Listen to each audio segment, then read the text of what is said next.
Hi, this is the voice, Michael Chavello. You're listening to the Premium Oddscast, hosted by leading MMA odds maker Nick Kalikas, fight scientist and author of Fightnomics Reed Kuhn, and MMA journalist Brian Hemminger. The absolute best UFC betting info, picks, statistics, and analysis from the most respected authority in mixed martial arts betting, MMAoddsbreaker.com.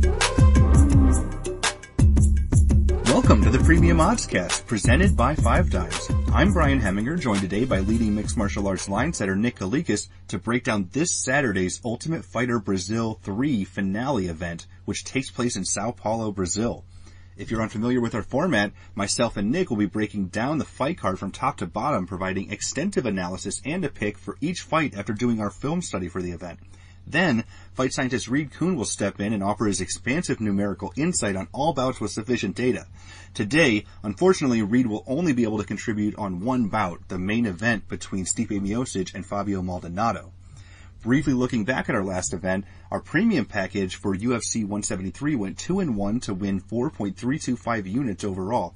We won our underdog play on Vince Pichel as well as our straight bet on Michael Chiesa, but our parlay on Al Iaquinta and Chris Holdsworth was killed by Mitch Clark's improbable submission victory in the second round.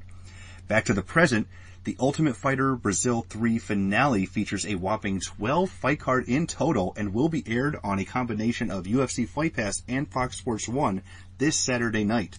Let's dive right in. Now, kicking off the preliminary card on Fox Sports 1 is a bantamweight contest between Pedro Munoz, who is 10-1, taking on UFC newcomer Matt Hobar, who is 8-1. Now, Nick, where'd you open this fight, and how's the public shifted things so far? Munoz minus 265, Hobar plus 185 was my opening line. And right now, a little bit of movement, more action coming in early on towards Munoz. So the line is minus 285 plus 205. Again, all these lines actually were released earlier today, so still a little bit fresh out there, and a lot of places are yet to post the lines, so keep that in mind. But as far as matchups go, man, two guys that have fought on Access TV fights and two guys that are tremendous for the weight class. I mean, obviously, Munoz got put in deep waters right away in his UFC debut, fighting Assunção, and, you know, he was competitive. Definitely lost that decision, and deservingly so, but still, you saw that Munoz could definitely hang with some of the elite fighters, and his abilities are tremendous. I mean, he's such a well-rounded fighter. You know what? In this fight, though, he's facing a similar type of fighter. I mean, Hobar himself is a very well-rounded prospect. He's young as well. Again, he's another Access TV, I believe it was Legacy Fighting champion. So he's been holding, you know, a regional circuit type of championship, which is solid. I mean, you got to respect him for that as well. So both of these guys coming in with solid experience before they make the big show. And Hobar is one of these guys, again, that he's a long-rangey verse striker. He mixes his attack up well on the feet, throws nice combinations. But he's more of a grappler, a grappling-based fighter. He's got decent wrestling, decent BJJ to go along with it. In most cases, he's able to take the fight to the floor, dictate where the fight goes. And he's got some power to go along with it. So I'm expecting an ultra-competitive battle here in the bantamweight division, really, that could go back and forth. But I do got to give the slight edge to Munoz, because I think anywhere the fight takes place, even on the feet, I think Munoz is going to be a little bit more technical. His kicking game's a little bit better than Hobar's as well. Now, he is going to have a little bit of a disadvantage as far as pure reach. I believe Hobar has 5 inches of pure reach on him, and Hobar's also a southpaw. So you got to take that in consideration a little bit as well. So I think on the feet it will be competitive, but Munoz is going to have the slight edge. I think he's going to land more shots. And if it hits the floor, I think that Munoz's submission game is a little bit better. He's a little bit more smoother on the ground. He's a little bit more technical in that area as well. So it's another one of those cases where, regardless where the fight takes place, I think Munoz is going to edge him out. But I do expect an ultra-competitive decision. So you never know with the judging out there, but it should be Munoz's fight to win or lose. And I completely agree. Both of these guys are just 27 years old. They have very bright futures in the UFC. It just sucks for Matt Hobar, who is the former Legacy Bantamweight champion, to be making his debut against a guy like Munoz, who is just so talented. Now, Hobar actually is taking this fight on short notice. He replaced Wilson Hayes. He has had just a little bit over a month to prepare, and Hobar is pretty well rounded. The problem is, as Nick mentioned, he's just not really better than Munoz anywhere. He's a good wrestler, but he favors slams over the typical takedowns, and that's going to be very difficult to pull off at the high level. So if he shoots in for something, he's not going to be able to get under Munoz, lift him up over his head, and throw him around. It's just very unlikely. And on the feet, while Hobar is a southpaw, and he will have that reach advantage, he doesn't really throw with much power. Munoz really shouldn't have to fear too much when they're standing.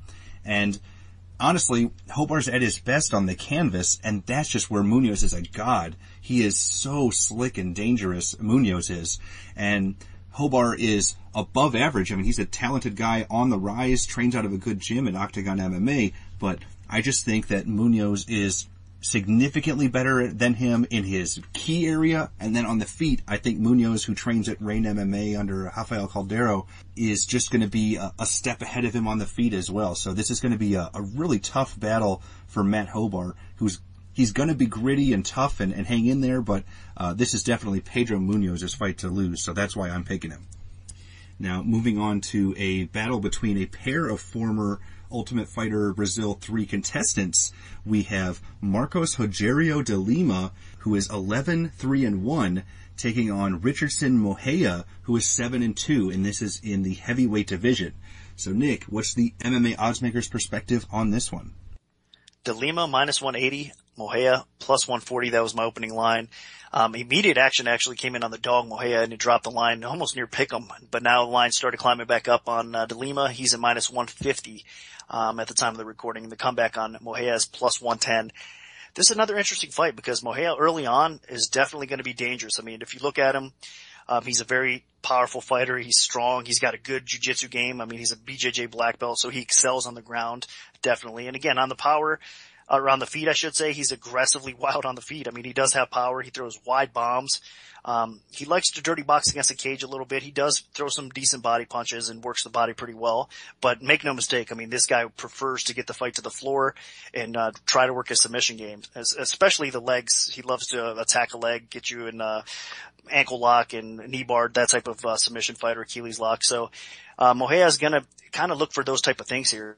De Lima, I think, has the advantage here. He actually has the gas tank advantage. I think he's got the striking advantage on the feet overall. He's a little bit more technical. He likes to push forward, throws heavy hands and feet, really. And you know what the neat thing about De Lima on the feet is also he switches things up. He's pretty smart with that. He doesn't just show you one look. He doesn't just fight southpaw. He doesn't just fight orthodox. He kind of switches things up and makes it a little bit more difficult for people to adapt to that style. And he does also have solid KO power on the feet. Now, grappling-wise, De Lima's actually decent there as well. I mean, that's kind of his weakness, no doubt about it. But overall, he's not very easy to take down. He's got decent takedown defense overall. He's got a nice guillotine choke offensively that he uses. If people do try to get him to the ground, sometimes he gets to sneak that thing in. It's pretty tight, and it has been effective for him in the past as well. You know, and De Lima also has a better track record. If you look at his resume, I mean, he's been in there with some solid competition. He's fought actually in Strikeforce, Mike Kyle. So, you know, he ended up losing that fight, but still, he was respectable, at least, to say the least, in that fight as well. And I think he's actually improved since that time. He's got a little bit more experience. Now, we should note these guys, neither one of these guys are really true heavyweights. These guys are both light heavyweights, but the UFC, especially it seems like in the foreign countries, a lot of times these guys are, as we all know, they fight out of their weight classes on the Ultimate Fighter show. So both these guys are actually 205ers. And I do think that, you know, they're going to come into this fight a little bit better shape, than they were on the show. And I think that's going to actually favor De Lima a little bit because Moreira, I don't think he's going to be able to do much past the first round. So if he doesn't end the fight early by submission, which is a possibility, I think De Lima's going to find him and catch him early on, at least in round 2, maybe even late round 1. So I think it's really De Lima's fight to win or lose. If he keeps it off the floor, if he doesn't make a mistake, I think as far as the grappling battle goes, I think he's going to end up actually catching Moreira and knocking him out. So I'm going to slightly pick De Lima, but he definitely has to be careful not to get subbed. And if the name Marcos Rogério de Lima sounds familiar to you, it's because he was really hyped up back when he was undefeated and he had originally been signed by Strikeforce. People were praising him as one of the next great light heavyweights to come out of Brazil, a potential contender. And that kind of crashed and burned a little bit when he lost a decision in his debut against Mike Kyle. and he actually went on to lose his next fight as well. So, people kind of forgot about him, but he's been back at it, and he has been taking on some pretty tough opposition. He won multiple fights in a row afterwards, and then, he had a draw against a guy that was 14-0, so nothing to be ashamed of there. And there's a reason that people were hyping him up. It wasn't just for his record. He is a very talented guy. He has heavy hands, and he uses kicks very well in fights. He mixes them both to the body, legs, and occasionally to the head very well, and he throws them often. He is pretty explosive as well, and he will look for counters often. A lot of times he'll push the pace, move forward, wait for his opponent, try to force his opponent to engage, and then try to counter off of that. And he is athletic and explosive enough to be able to deal with whatever they're throwing usually and then land something solid in return. Now, I think his cardio, while it's not terrible, it's not great either. The technique does start to go out the window a little bit as the fight goes on, especially his defensive technique, and he has been caught in, the second round and third rounds of fights in the past. But, I think that it shouldn't be a problem here against Mejia, who definitely has a much worse cardio.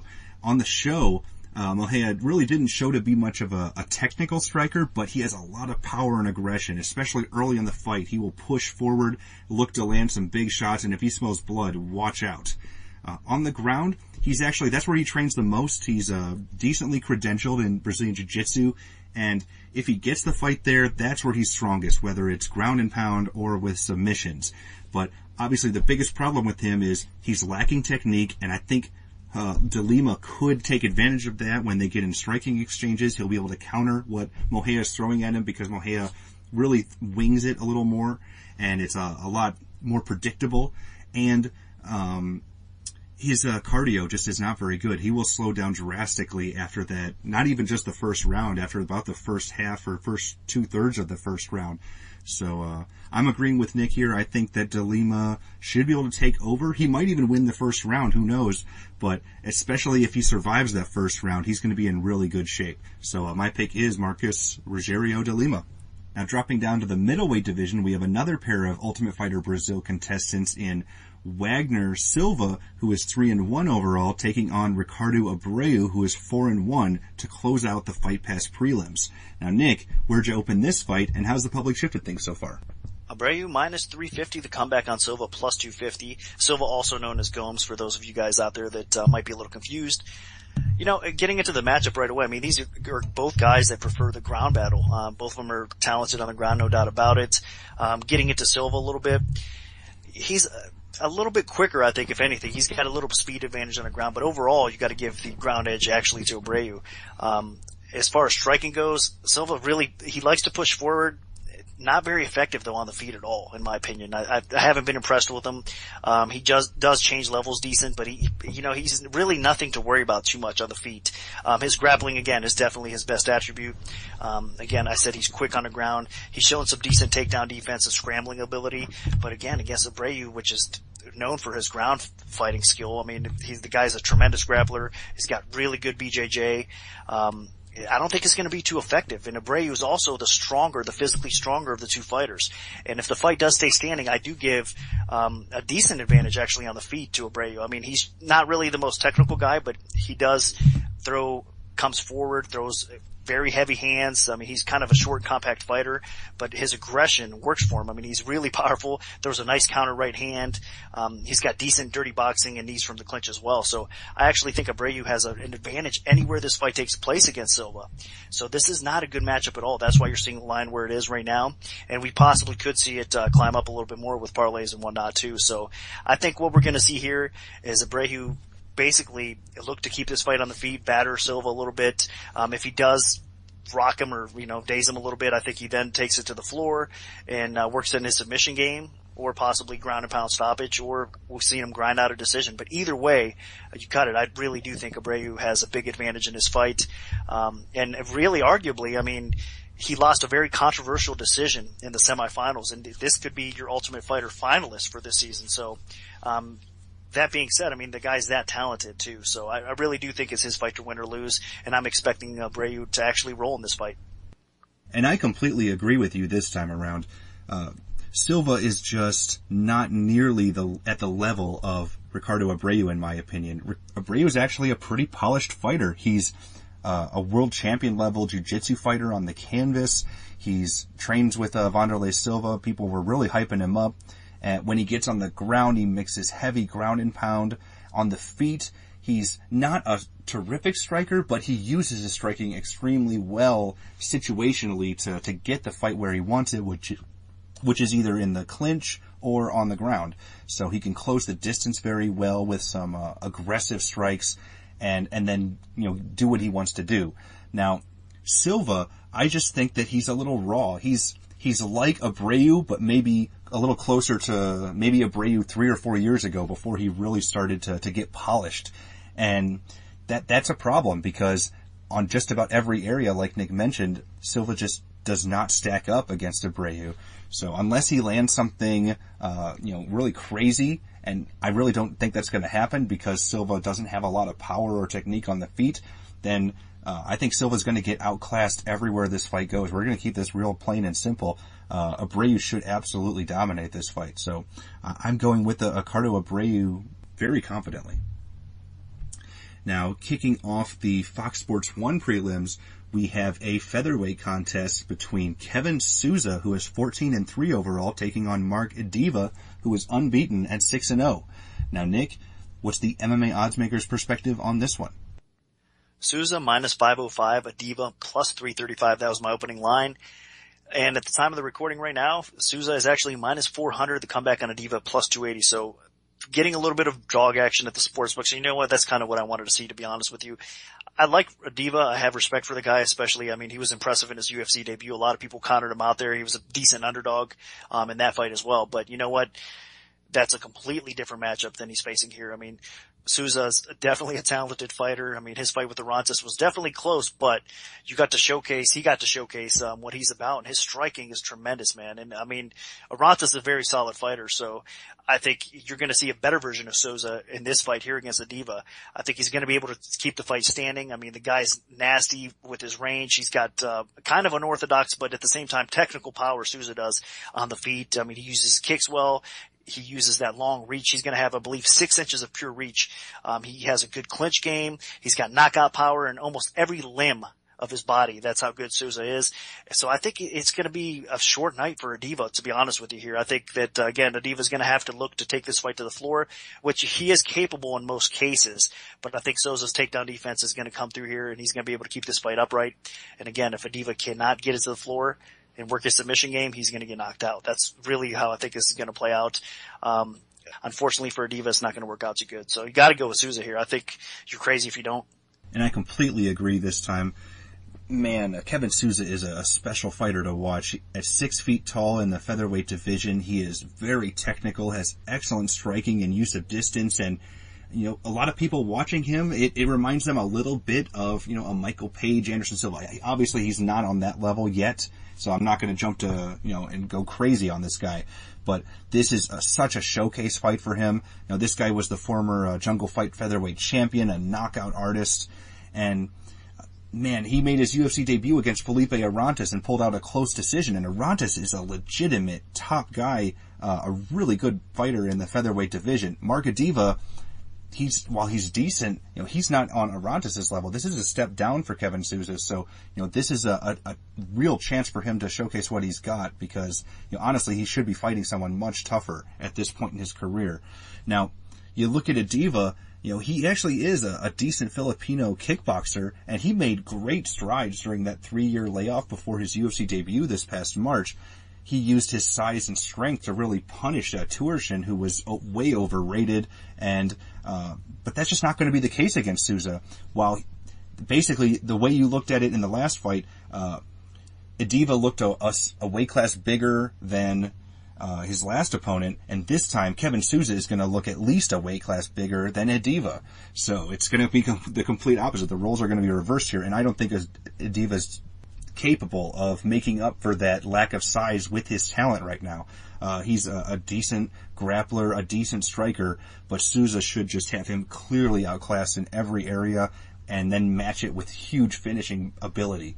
So, Souza's weaknesses are on the ground and maybe a really good wrestler or a guy with really good submissions, but if Felipe Arantes couldn't do it, then I really don't see Marcadiva being able to pull that off. So I think this one ends relatively violently and probably quickly. So my pick is clearly Kevin Souza this time around. Now moving on, we have a welterweight contest between Paulo Thiago, who is 15-6 overall, taking on Ghassan Umalatov, who is 14-3-1. Now, Nick, what's the MMA oddsmaker's perspective on this one? Thiago minus 210, Molotov plus 160. That was my opening line. And right now, a little bit of movement, a little bit more support coming in on Thiago. He's a minus 230. Umalatov is plus 170. Man, this is an interesting fight here for sure. I think a lot of people might be counting Umalatov out, I should say, because of his last fight, or his debut fight, with Magny. You know what? Magny's reach and his, length basically is what gave Umalatov trouble in that fight. I mean, he just couldn't find a way inside and couldn't be effective, as much as he would like to in that spot. Now, Thiago, he also has a 3-inch reach advantage in this fight. They're both about the same height, I believe, but pure reach advantage Thiago does have. That's a whole different situation here. I think we're going to see a better version of Umalatov show up here. The guy is a pretty well-rounded fighter himself. He's got decent striking, has some power on the feet. He likes to come forward, and he does swing with bad intent. I mean, definitely swings to knock you out. He also throws some strong kicks in the mix as well. And he also has decent grappling. I mean, he's got some good wrestling, good takedowns, solid ground and pound, solid takedown defense overall. But again, I mean, he's fighting a very experienced Thiago, which has fought some of the best in the UFC welterweight division. So this is a big kind of a step up for Thiago, or for Umalatov, but at the same time, as far as matchups go, it might not be, if that makes any sense. He's catching Thiago, I think, at a pretty good time. Thiago's been in the UFC, for a while now, and he's had a kind of a so-so record. Again, against great competition, but I think he's basically on the decline a little bit. I mean, he's been knocked out now a couple times, in devastating fashion. And he just has this thing about him that he just looks to be getting old fast, if that makes sense as well. He does fade as the fight goes on. I think he slows down greatly in round 2 and round 3. And I think Umalatov, he's got a point to prove in this fight because, I mean, his debut against Magny, again, he was competitive, but he definitely got beat in that fight. And this is a much better matchup, even though Thiago, I think, is a better, more well-rounded fighter than Magny, and that's saying a lot because Magny's getting better all the time, as we all know. But I do think Thiago has more skill, even on the feet. He's a little bit more technical. His jiu-jitsu should be a little bit better. He's got underrated wrestling, but I do think Umalatov can hang in this fight pretty well, and I think he's going to make it competitive and probably end up making it a very controversial or close decision, to say the least. So I think this is kind of a dog or pass situation here. But as far as pure pick goes, you got to go with the slight veteran here, the slight edge to Thiago, because I do think he is a little bit better in all areas. But I wouldn't be surprised if Umalatov shows up here and is much better than we all think, and possibly catches that chin of Thiago. Because, like I said, to me, I see some signs of decline here. I mean, Thiago is going to be in his home country in Brazil, so he's going to have the fan support behind him. So it's going to be a hard battle for Munoz, but I do think it's one that he could possibly come through with. But I am going to pick, again, Thiago, because I do think more times than not, he probably will grind out a close competitive decision. Yeah, and I completely agree that this fight is going to be super close. Both of these guys, Thiago's 33, Umalatov's 31, but I think Thiago has a lot more wear and tear in those 33 years than Umalatov has. So thus far, he's taken a lot more damage. He's been in there against a lot tougher guys, and and it's shown. It's really starting to take its toll on him. I think Thiago, what's going to be his biggest advantage here is fighting in his home country. Most of the time when he fights in Brazil, he rises to the occasion. The crowd's going to be crazy behind him. His part-time job is in the special forces of the police. They're Brazilian type of SWAT unit or whatever. So they're always chanting the name of that Brazilian special forces, and the crowd usually goes crazy whenever Thiago's out there. So that'll be really interesting to see if he can feed off of that and kind of, stir up some of that old Paulo Thiago that scored those big wins over Josh Koscheck and Mike Swig back after his UFC debuts. Not the Paulo Thiago that just got obliterated by Sire Baherdazada and Dong Young Kim and Brandon Thatch. Granted, those guys are pretty talented fighters. So, Umalatov, the problem here is he looked really bad in that UFC debut, but I think a lot of that had to do with, he was fighting a guy with a 10-inch reach advantage that was finally starting to use it and learn how to use his reach advantage. So he was having difficulty getting inside, and he's not really that explosive of a fighter. He's a little slower. His defense is a little predictable. He always kind of moves to the right, and he's, not particularly explosive either. So when he wanted to get inside, he had a little too much distance to cover, and Magny was able to avoid it and then keep the fight in the clinch and use that size against him. So this is a tricky fight this time, because while I do think that Thiago is a little bit better in some areas than Magny, I think that the fact that he's smaller will actually be to Molotov's advantage, because Molotov is a lot better than he showed in that UFC debut. So this is a really tricky fight. Thiago is, he pushes a good pace relatively. He's a decent striker, not a great one, but he has some good power. And on the ground, he's actually very solid from top position. He can work, good ground and pound. He can work for submissions. He's caught a lot of people in submissions thus far in his career. And this is just a really tough fight to pick for me. So I'm leaning Thiago, but as Nick mentioned, this is a dog or pass type of situation, and it was really tough to not pick Molotov straight in this one. So I think the home field advantage is what really put it over the edge, maybe the 51% type situation. So my pick is Paulo Thiago this time around. Now dropping down to the lightweight division, we have Elias Silverio, who is 10-0 overall, taking on Ernest Chavez, who is 8-0. So Nick, where'd you open this fight, and how's the public shifted things so far? Silverio minus 350, Chavez plus 250. That was my opener, and we did have some significant movement here. Silverio now is minus 475, Chavez plus 325. Chavez was a decent dog in his debut as well. He ended up winning that fight, pulled off the upset. And what you get out of Chavez, I guess I'll start with him first here, is a gritty fighter that just doesn't quit. I mean, if you look at his debut fight, when the fight started and when the fight ended, the guy was just as fresh. So he has no cardio issues at all. He's got very good conditioning, very solid coaching, a decent fight IQ. So those are good attributes that I like about to have in fighters, especially if you're betting on guys like this. Now, he does, as far as the striking goes, he lacks a little bit because he's really not too busy on the feet, but he does like to push forward. He mixes in some power shots well, but he just doesn't stay, again, as active as you like to see a fighter. He does have some decent footwork, and head movement, so he doesn't get hit a lot, and he does cut off the ring well. So some positives there in the stand-up game, but he's just not that dominant fighter that you want to see. And as far as grappling goes, that's where he excels at a little bit more. I mean, he basically uses his stand-up to get inside, close a distance, and look to take the fight to the floor. Now, he does have okay wrestling. He is more of, again, a grappling-based fighter, so he has a pretty good top game. He drops good ground and pound, transitions well on the ground as well. He's got decent takedown defense. And like I said, overall, he's got pretty good fight IQ. And the guy is just one of these guys that is not going to quit, just keeps on coming forward. And he's going to be a hard out for most people, really. I know he's not going to get a lot of respect from the overall MMA community or the betting public because his style is just not flashy enough, or, he's just not that nasty on the feet to kind of generate that kind of buzz. But on the other hand, Silverio is a very flashy type of fighter. I mean, he's very effective on the feet. That's what he's known for. I mean, the guy's got devastating striking skills. He can knock you out with his hands or his feet, really. He uses angles well. He mixes things up well. He throws with power. And he's also starting to establish a very solid wrestling game. I mean, the guy's got very underrated takedowns.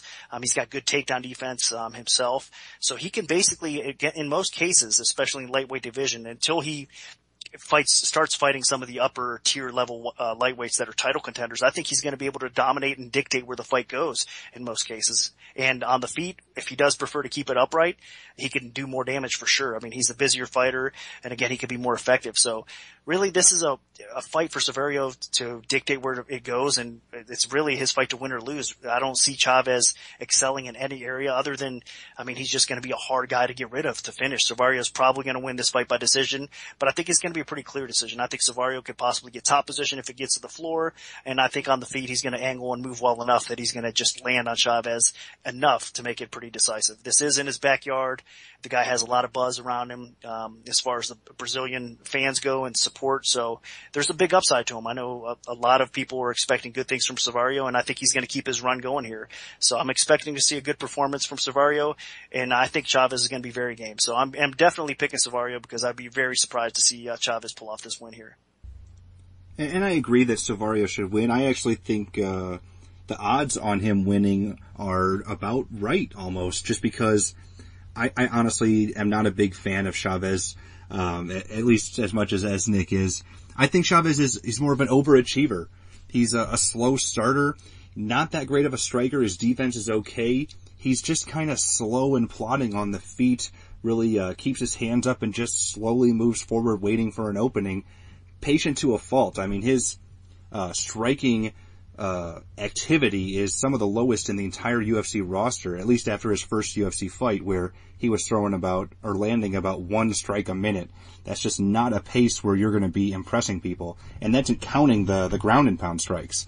So Silverio, on the other hand, he had a terrific UFC debut at welterweight, then dropped down to lightweight and just torched Isaac Belly-Flagg over 3 rounds, and he looked fantastic. And I think this is another showcase fight, kind of like with Kevin Souza earlier in the card. This is a guy in Silverio who's 27 years old taking on Chavez who's 30, and Silverio is big, he's strong, he's very active, and he can mix it up on both on the feet and on the ground. I think he's just a very, very good talent that the UFC kind of lucked into a little bit when they brought him in on relatively short notice.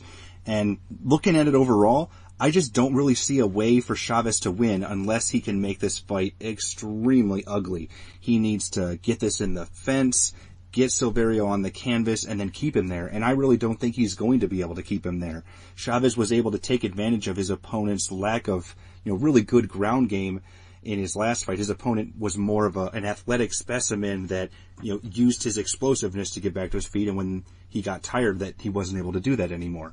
This time around, Silverio is actually very technical. He's very composed. If Chavez tries to implement that same type of game plan, I think Silverio will pick him apart, not just on the feet, but I think Silverio might be able to even outwork him on the canvas.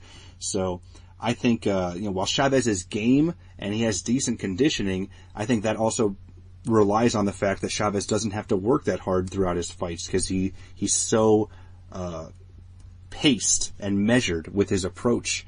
And I think this is going to be a really good opportunity for Silverio, especially in his home turf, to look really strong here. So my pick is a confident Elias Silverio. Now, closing off the UFC preliminary card here is a lightweight battle between Rodrigo Dam, who is 12-6 overall, taking on talented Russian Rashid Magomedov, who is 16-1. Now, Nick, where'd you open this fight, and how's the public shifted things so far?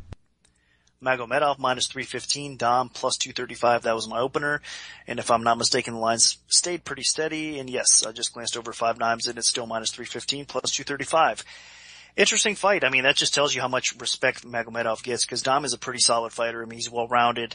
He continues to improve his game because for a while there, he was in a little rut. I mean, before the Ultimate Fighter, I think he was basically on the decline. I mean, Dom, he's only 34 years old, but he's been around for a while. He's been a savvy vet for a long time. And, you know what you get out of him. I mean, he's got a very good jiu-jitsu game, solid wrestling. His stand-up was actually okay, but he was starting to get tagged. He was starting to just not look great. I mean, in all areas. But I think since the show, Dom has kind of rejuvenated his career a little bit, and he's looking better even on the feet, which was he was a little bit more vulnerable. He's looking a little bit better there. His transitions with his wrestling, and of course he's always had great jiu-jitsu. So Dom is a very solid, worthy opponent for most people. And Magomedov, on the other hand, man, I'll tell you what, I honestly had a lot of respect, in his debut against Tony Martin. I mean, Martin is a very solid, underrated, fighter in his own right, making his UFC debut, a very strong wrestler. Magomedov showed the improvement to be able to keep the fight upright when he had to, at least. I know early on it was a little sketchy for him there. He got caught in some spots that and almost got finished, but shows you the toughness, shows you the heart that he had to pull out of that. And then he just started dominating. I mean, he kept the fight upright, and on the feet, Magomedov is just a beast. I mean, with his kicks, with his strikes, I mean, everything he throws is with some serious intent as well. The guy has that killer instinct. He's just a pure finisher, really, in most cases. So, and he just keeps on continuing to improve his overall game. So I think Dom obviously has a big edge. If it gets to the ground, I mean, he could definitely, pull off the submission win if Magomedov makes a mistake. But I think he's gonna struggle getting Magomedov to the ground and on the feet. I mean, there's such a discrepancy between Magomedov and Dom that I really think Magomedov is going to kind of torch Dom on the feet, possibly even stop him again. So this is just a bad matchup. I know this is in Dom's home country, Brazil, but I think it's one of these cases that you're going to see, you know, the foreigner kind of come in here and pretty much, I want to say, dominate. You know, I don't know if Magomedov is going to look that good, but I'm expecting him to see consistently or some constant improvement in him. And like I said, on the feet, he's just a beast. So I think Dom's going to probably get caught eventually along the way. So no doubt about it, I'm going to go with Magomedov here because I do think, again, it's his fight to win or lose, and he should win. And I know I sound like a broken record here, but I agree with you, Nick. This is another fight with Rodrigo Dom, 34 years old, taking on Magomedov, who's 29. Magomedov definitely has a good, solid 5-year age advantage here. And in terms of overall fight ability, I think Magomedov's actually in a pretty good spot here. This guy is gritty, has a ton of heart, has good conditioning and competent stand-up. And I think what I like most about him is how composed he is. He's very calm under fire, and that's something that he's going to need in there against Dom, who is going to be pushing forward with some heavy punches ever since he kind of really discovered that he has some decent punching power. And especially if he gets in a bad spot again like he did in his UFC debut against Tony Martin. And I really think that Magomedov, he's at an advantage just about everywhere except maybe pure jiu-jitsu, and that's a great spot to be in. Rodrigo Dom does not have a great chin, although surprisingly he really hasn't been in a bad position in terms of getting hit hard and being almost knocked out or rocked or knocked down since he joined the UFC. So I was actually really surprised that how durable he's been. But this could be the fight that finally sent him over the hill a little bit. Now, I think on the feet, Magomedov actually is very competent. He pushes forward. He throws really good kicks. He throws solid punches. His defense is pretty tight. And he's just technical. He knows what he's doing in there. And Dom, it's more that he just wants to wing some big strikes. They're not as technical, but they are powerful. So Magomedov has to be careful to avoid them. But as long as he does that, I think there's going to be some solid counter opportunities available, and just he should be able to outwork Dom and be able to outland him, especially because he is more accurate.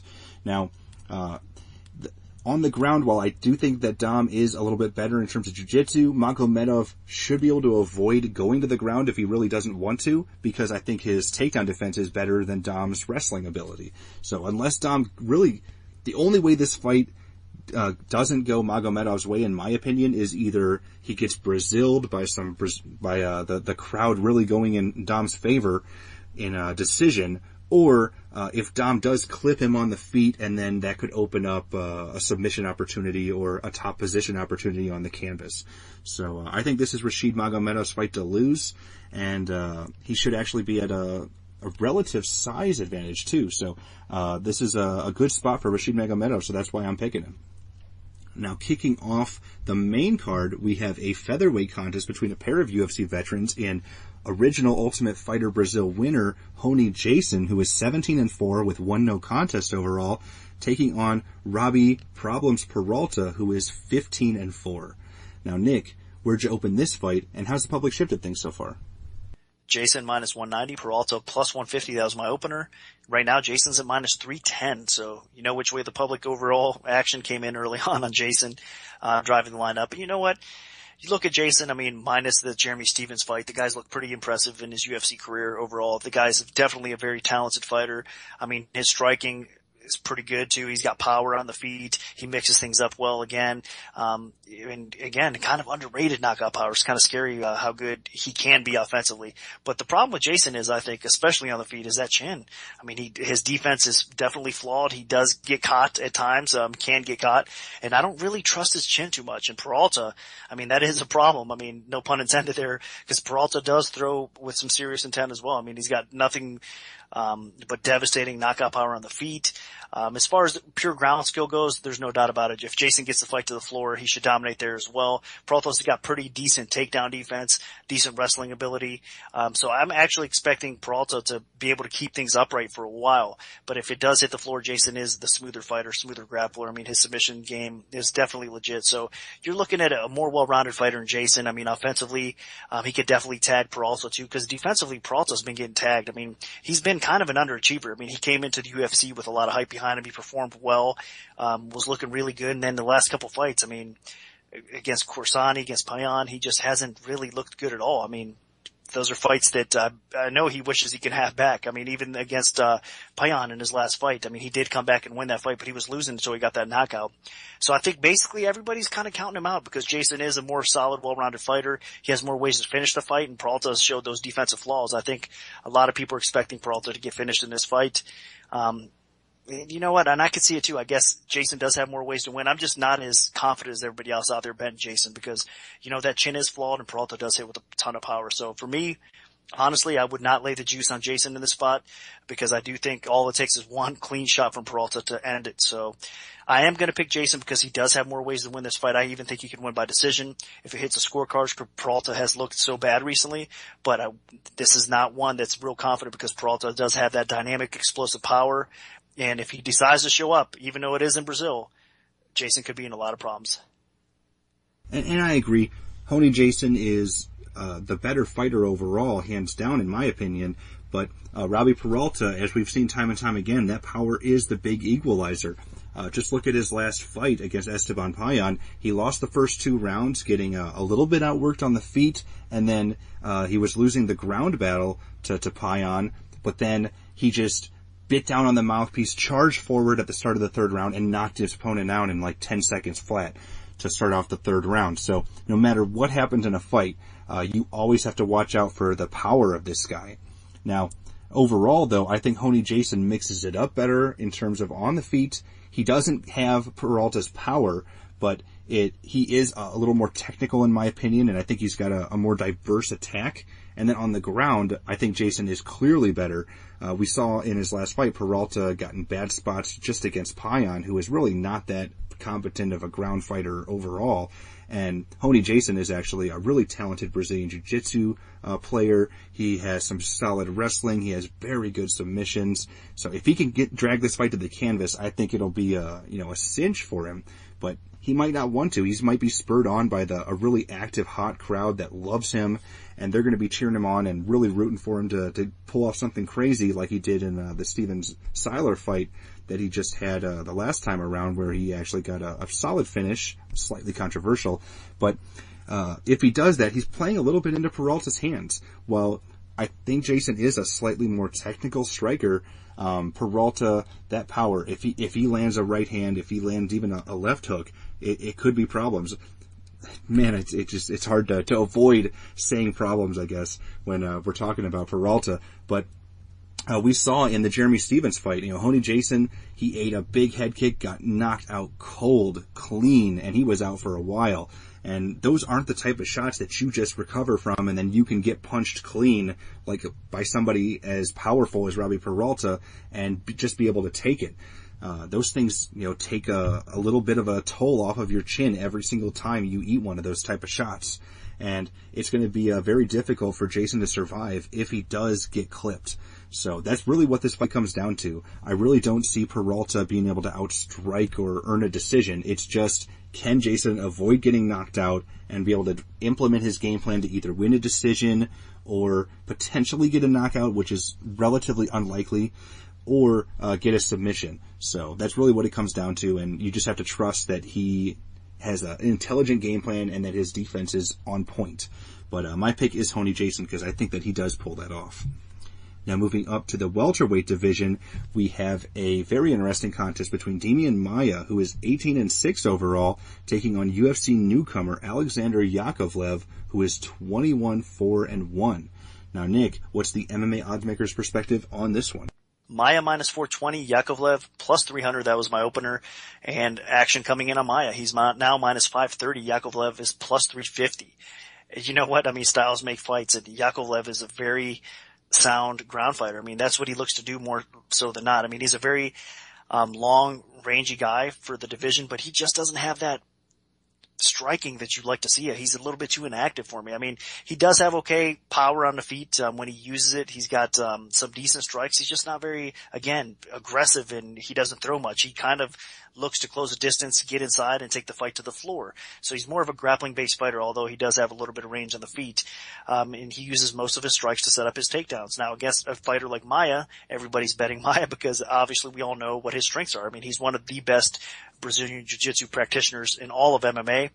He's got tremendous grappling abilities. He gets the fight to the floor more times than not. And once he gets you to the floor, you're in some serious trouble. So Maia's improving on the feet a little bit, but make no mistake. I mean, even though Yakovlev is not that aggressive, he still should have an advantage actually on the feet. And he could tag Maia. I mean, Maia is now 36 years old. He's looking to be declining a little bit to me. I know, his fight against McDonald, he actually, was close to winning that fight, but still you could see he was kind of fading as the fight went on. So there's always a little bit of question marks around guys that, are hitting that kind of level when you're questioning is it their time or not? Is he going to have that final fight where he just looks absolutely lost or gone? And that could be with Maia here. I don't think it's going to be, obviously, because, this is a pretty good fight for him. Yakovlev likes to take the fight to the floor, so he's not going to have to worry too much about the striking, and he should be able to get the fight to the floor himself, get superior position, and then probably submit Yakovlev. So that's what you're going to see here. I don't think we're going to see much of a striking battle at all. And Maia should get the submission win. I think if he doesn't get the submission win, he should be able to get the fight to the floor enough times where he grinds out all 3 rounds. But a little side note is if it does continue to last and Yakovlev does survive the first couple rounds, it's going to start getting interesting because, again, Maia did seem to fade in his last fight, and I don't think his cardio is going to improve that much, and I think he's kind of at that point where, he could be thinking retirement here soon, especially if he has a couple lackluster performances. So it is Maia's fight again to win or lose, and he should win it more times than not by submission. But at 500, where everybody's betting him at, I don't know. For me, it's pass on this fight, honestly, but I am picking Maia. Yeah, and this is another situation where it's Demian Maia's fight to lose. Yakovlev is actually a really good talent. I mean, he beat Paul Daly to earn this UFC invite, but this is just a really tough matchup for him because Yakovlev's biggest strength is to use his wrestling, to use his ground game, to drag fights to the canvas and win the fight there, whether it's top control or with submissions. And Maia is one of the best ground fighters in the history of the UFC. The guy is just an absolute technician on the canvas. He can do things that almost no one else in the UFC roster can pull off.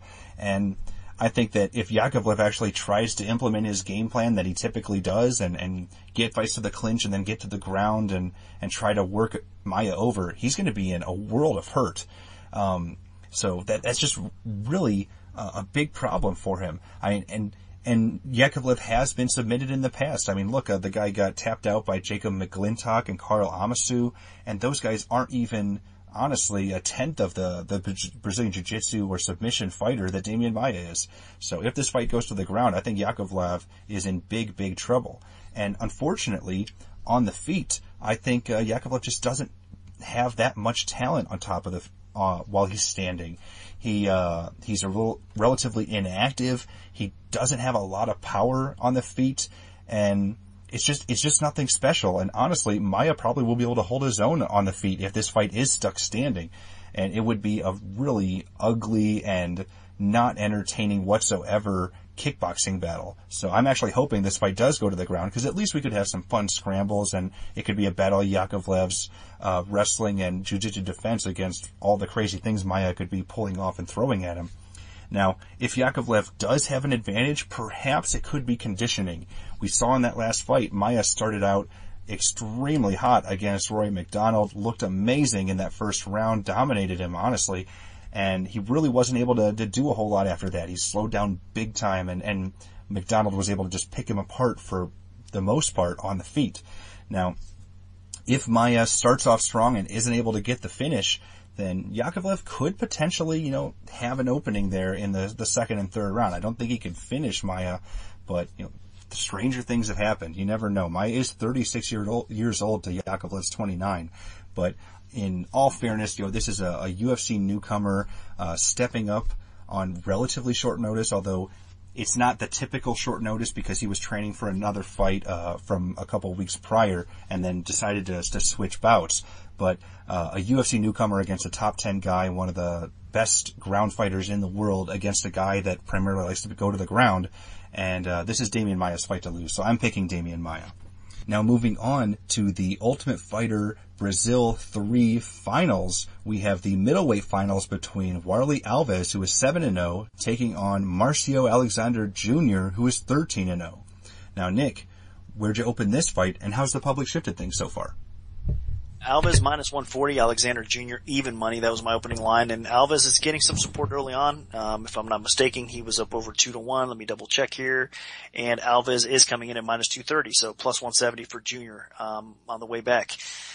Now, this is kind of an interesting fight because overall I think the buzz was kind of a little bit more on Alexander Jr. out there. So I was a little bit surprised to see the line get bet up as it did. I do think it's going to be a competitive fight, but I also think that the early action is probably right in this case. I think Alves, again, it's another situation where it's kind of his fight to win or lose. I think Alexander Jr. In the first round is going to be far more dangerous. But as the fight goes, I mean, one problem that I did see with him is, I mean, he does fade after the first round. The guy's pretty much done. He's a different fighter in round 2 and round 3, and that actually led to a couple controversial decisions. I mean, he kind of squeaked by the last 2 fights in the Ultimate Fighter, and he did manage to win those fights again, be it controversial or not. And he did look good early on in those fights. But let me get into how he fights, actually, Alexander Jr. first. He's more of a karate-based striker, actually. I mean, he is a southpaw, so that he's got that going for him. He's going to have a little bit of reach advantage over Alves as well. And he moves around well. I mean, what his best attribute, I think, are his kicks. I mean, the guy does have some pretty nasty kicks, especially to the body. He moves pretty quick. He uses angles well. And he's pretty precise on his striking. Now, on the ground, he's not necessarily lost. He's got decent takedown defense. And again, he's still relatively young, I should say that. I think he's only 25 years old, surrounds himself with a good training camp. So he's got a kind of an upside to him, but if he doesn't get that cardio fixed, I think he's going to be in some problems, including this fight here, with Alves. I think Alves is more of a well-rounded prospect, actually. He's a little bit younger. He's only 23 years old, so basically close to the same age, but I think Alves has more of an upside because he's a well-rounded prospect. Again, as I mentioned, he's got strong punching power. His striking overall is more of a kickboxing style on the feet. He does like to throw kicks as well. He's got a good clinch game, and what I like about Alves, he's got that killer instinct. I mean, the guy's nasty with his knees, with his strikes overall. In general, I mean, he looks to definitely put you out when he's throwing his combinations here. Now, grappling, he's also a very savvy grappler as well. He's got decent wrestling, takedowns, a solid takedown defense. And his BJJ and grappling are very on par as well. He's capable of finishing the fight by sub, and he does have also a nasty guillotine choke. I mean, he finished the fight obviously on the show that way as well. So I think really Alves is going to have to probably figure things out in round 1. I think Alexander Jr. will probably possibly even steal round 1 because he's going to be moving a little bit more active. He's going to mix things up a little bit better, I think, than Alves. But in round 2 and round 3, if Alves does weather that early storm, I think he's going to start to take over, and Alexander Jr. is going to start huffing and puffing, and he's going to be in some trouble. I think that Alves can finish the fight on the feet. He can finish the fight possibly on the ground by submission as well. If not, I think he kind of grinds out a competitive decision win. So again, the early action I do think is right on Alves, but I wouldn't be surprised if we see the line drop a little bit more and some support start coming in on Alexander Jr. I mean, after all, the guy is nicknamed Lyoto. I mean, a lot of people believe he fights similar to Lyoto Machida, but make no mistake, he's no Lyoto Machida at all. He has a long way to go before we could even start making comparisons in that department. But I do respect both these guys. They're definitely talented prospects coming into the UFC here, and it should be a pretty fun fight, but I got to go with Alves as well. I agree on Alves. I really think both of these guys actually are pretty talented fighters. Alves 23 years old, Junior's 25. I think I'll start with Lyoto, as a lot of the people on the show called him. He works nice kicks, you know. He got that nickname Lyoto because of his karate style, not because of everything about him is Lyoto Machida-esque. He really doesn't have quite the same stance as Machida. He definitely doesn't have that first step backwards, that excellent defense, or that explosiveness that Machida has. But he does work some really nice kicks. He implements them very well, mixes them into his game solidly, and they're very powerful. And if they do connect, they can do some serious damage. I think he has a pretty solid ground game, but he has trouble against opponents who have a lot of power and who can get inside. So he likes to work from distance most of the time, and I think his defense definitely is a bit lacking. So, if Alvas starts to get a read on him, if Alvas starts to connect a little bit, he's going to start to connect a lot, and then this fight could be over. Looking at Alvas, I think he had a very, very tough fight to get in the house. The guy that he ended up beating was a guy that probably would have at least advanced to the semifinals, if not further. So, and then it showed, because after that fight, he just steamrolled everybody, just obliterating everyone by submission that he faced on the show. And, he came through smelling like a rose. He convincingly destroyed everything else in his path. I think he has solid conditioning. It showed in that fight to get in the house, where he should have actually won all 3 rounds, but he won the first 2 rounds. The judges said to go to the third, and he went out and took care of business and won the third. He's well-rounded. He mixes up his attack well. He is solid on the feet. I think he's pretty solid on the ground. He works decent top control. He has pretty good takedowns. He's just a really good up-and-coming fighter. I think UFC has found a little diamond in the rough, because, he wasn't the first pick for Chael Sonnen's team, but he more than made up for that by his performances on the show, and he's here for a reason, and I think this is his time to shine. So my pick is going to be Warlley Alvas by probably getting a finish at some point after Lyoto starts to slow down a little bit. So moving on to the heavyweight finals, the co-main event of the entire show, we have Antonio Carlos Jr., who is 4-0, taking on Vitor Miranda, who is 10-3. Now, Nick, where'd you open this fight, and how's the public shifted things so far? Carlos Jr. opens a favorite minus 180, the comeback on Miranda plus 140, and the line's staying steady. It's still 180, 140, so I think a lot of people are split on this fight.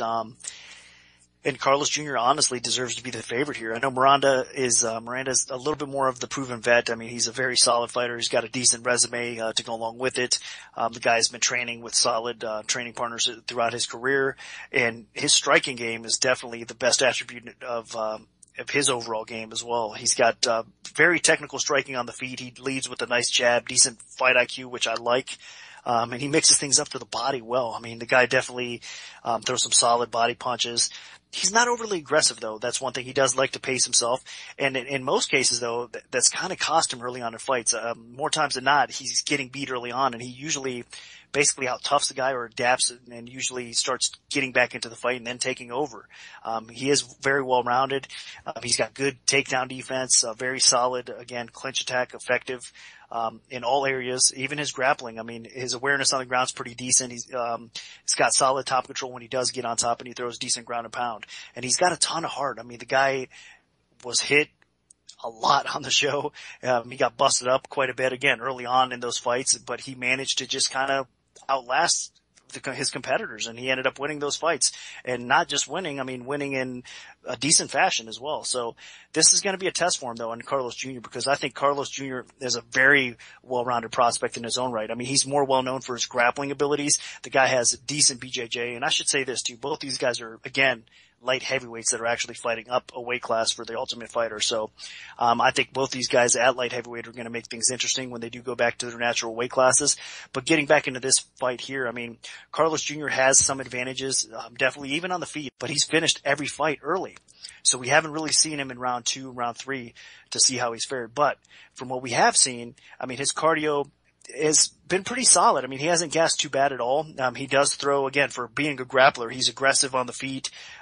He does move okay. He's got decent power. I mean, he's got knockout power, really, in both hands, but especially dangerous with his right hand, no doubt about that. He counters well and has also some decent kicks. So you put that together with the youth advantage and with the grappling, because he's going to definitely have a significant edge over Miranda on the ground. Now, can he get it to the ground? It's going to kind of be tough. Miranda has decent takedown defense, but Carlos Jr. manages more times than not to get the fight to the floor when he wants to. So I do think, again, it's another situation where Carlos Jr. is the younger, fresher fighter.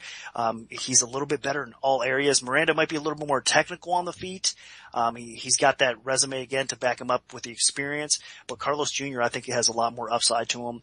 I think he's going to really show up here and shine. I'm going to definitely pick him to beat Miranda. Miranda's a tough, solid veteran, but I think what he had to face in the Ultimate Fighter, he's really kind of not going to face here. Carlos Jr. is not going to kind of fold and give in and do what some of the other guys did that were looking good against Miranda early on. I think Carlos Jr.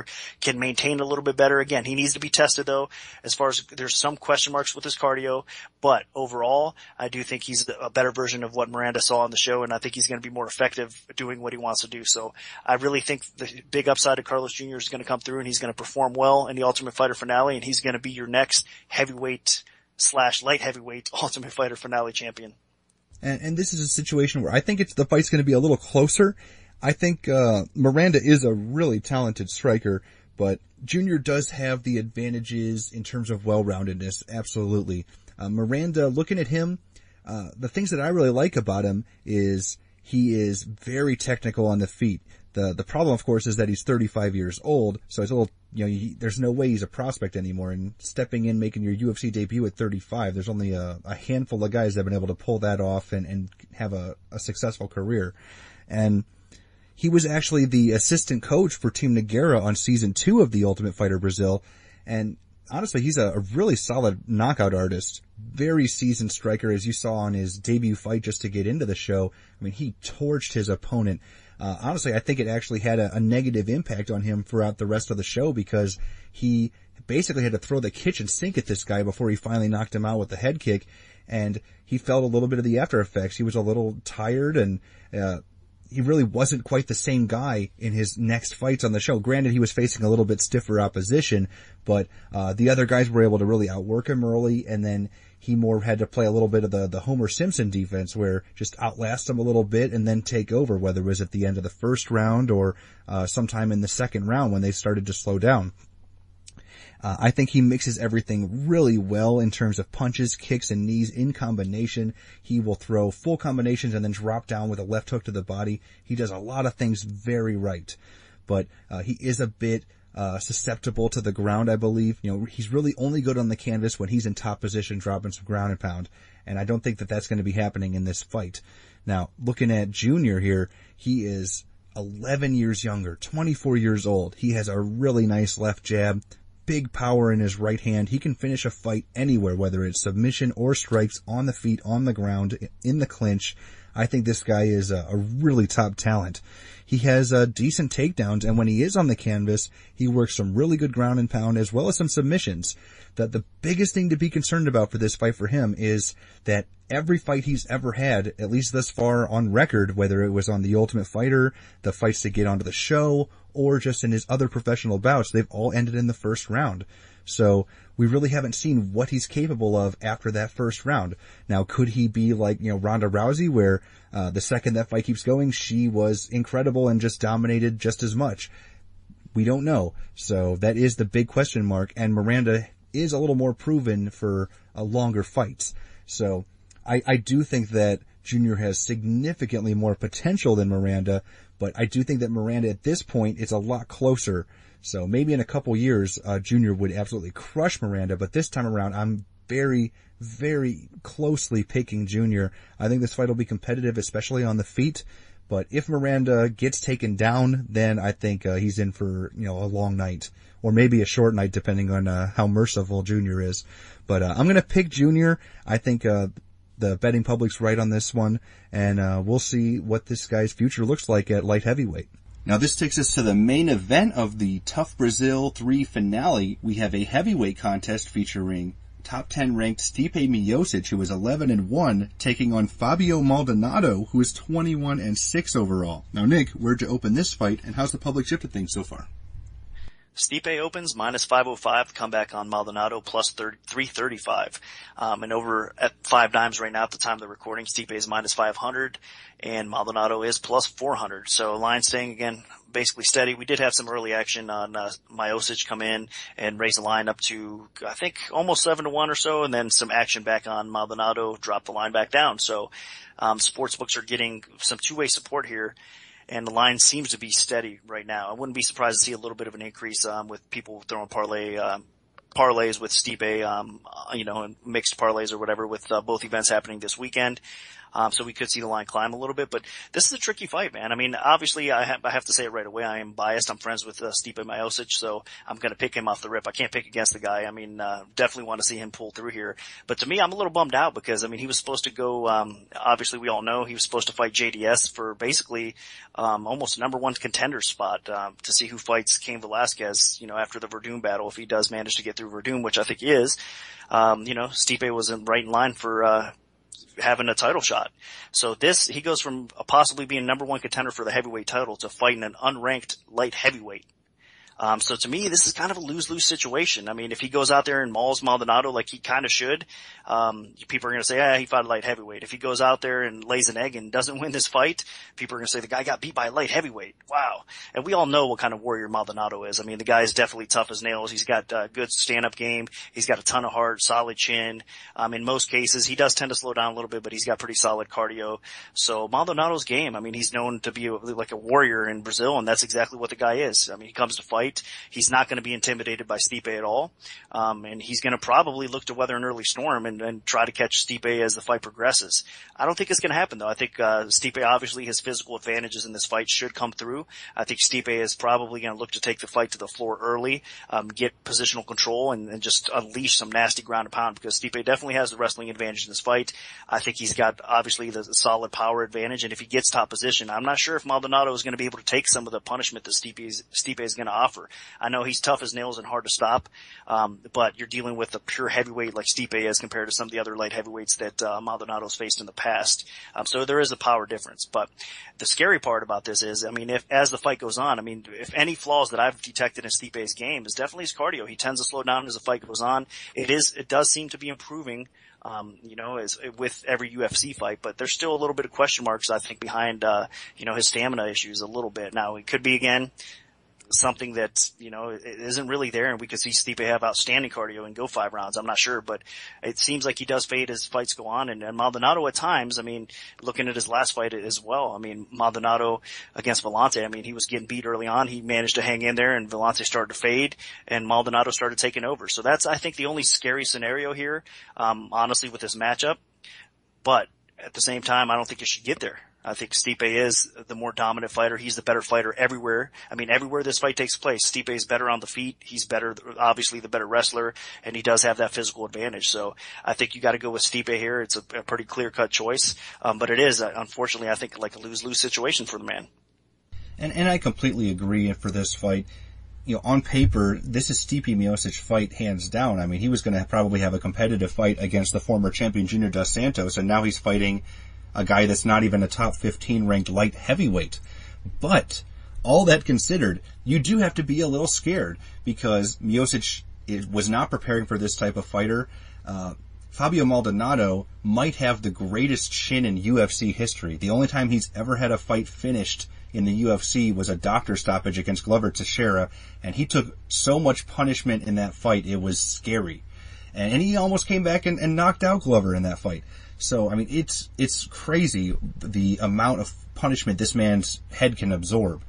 And looking at it, I think Stipe Miocic should have the physical advantages. I believe he's got about 5 inches of reach. He's about 3 inches taller. He'll be about 20 pounds heavier. But, I mean, it's not a crazy advantage just because, Maldonado does cut about, 15, 20 pounds to make the light heavyweight limit.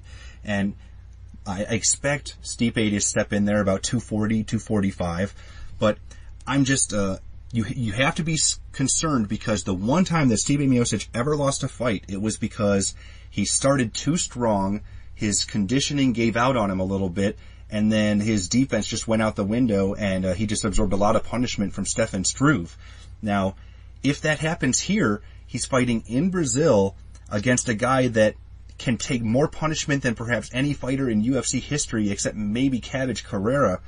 And if he starts just teeing off on Fabio Maldonado's head and just keeps going and going and going and can't finish him and wears himself out, gasses his arms out, he's going to be in trouble because Fabio Maldonado is actually a really technically sound boxer. The guy has a great left hook to the body. He always looks for that. He mixes up combinations well.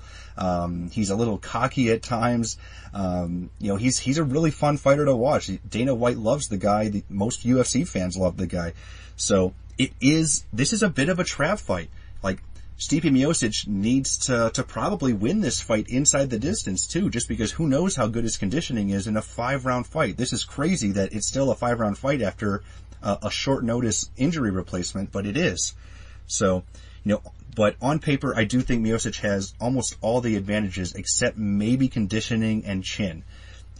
Maybe what will help Miocic the best here is if he uses some of that wrestling ability and takes Maldonado down and really beats him up on the canvas, because that is a spot where Maldonado has taken a significant amount of punishment throughout his career in the UFC, was when he was on his back, eating shots. So that's something that, Miocic should definitely look to do, especially if, he starts to tire a little bit. So, my pick is Stipe Miocic, but you gotta be really careful with this fight, especially at 5-1 odds. Now, Reed, what do the numbers tell us for this one? Well, the numbers say Stipe Miocic is a very accurate technical striker. His accuracy is really, really good. He manages to put on a pretty good pace, and he's got better defense than average. Now Fabio Maldonado also has those same characteristics, so that's what's a little bit dangerous. He's very accurate. He keeps up a good pace. His head strike avoidance is pretty good.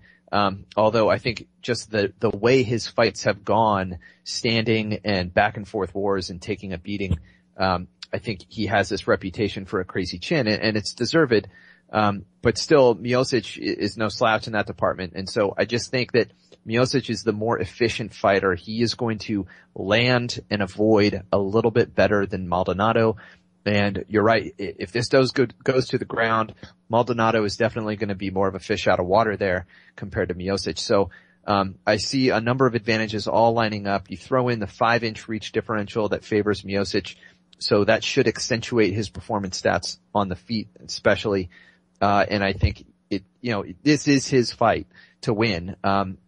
The conditioning is definitely going to be a sticky point, because if Maldonado proves to be pretty tough and hard to put away, Miocic needs to be ready to go a long time and deal with that. But the test that tells me he can do that was Roy Nelson. Roy Nelson, power striker, amazing chin. Miocic couldn't put him away. So instead he simply outboxed him, looked very good, very technical, in and out, stayed out of trouble, and put on a pretty good show against Roy Nelson, who is a grizzled veteran. So I think this fight will look similar to that. I think Miocic is just too fast, too strong for Maldonado. And so I like him to win one way or the other. Maybe he does take it to the ground. Maybe he pounds him out. But one way or the other, I think this is Miocic's fight. So that'll do it for our full event breakdown for the Ultimate Fighter Brazil 3 finale. Part 2 of the Premium Oddscast featuring our premium bets will be out Friday afternoon around 3:30 p.m. Eastern Time, so stay tuned for that if you're an MMAOddsbreaker.com premium member. If we do have a free play to give out, make sure to follow @Premium Oddscast on Twitter, because that's where we'll post them first. We can also notify you of our free bets via email if you prefer that method. Just send an email to picks@MMAOddsbreaker.com and we'll add you to our free bet mailing list.